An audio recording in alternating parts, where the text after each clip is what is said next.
Hi, I'm Rachel Smith with quiltsmith.world. And this is binding a quilt backed with Cuddle Fleece.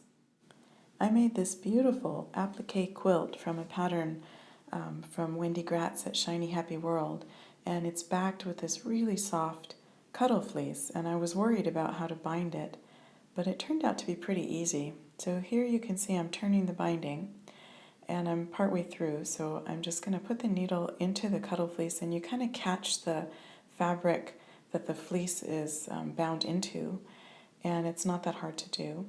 And I'm using a ladder stitch, so now I'm going to put my needle into the edge of the binding and just travel along the fold of the binding about a 1/4 inch or so, and then I'll just pull that needle through. And again, I'm going to go into the fabric of the Cuddle Fleece and do a 1/4 inch in that fabric, and then just pull it tight.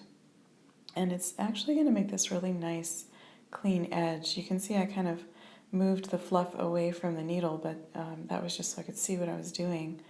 And it really makes a nice smooth edge. It looks really good, and you can see on the front I just attached it by machine like you normally would. So it's super easy to do. It looks really nice when it's done, and that's how you bind with Cuddle Fleece.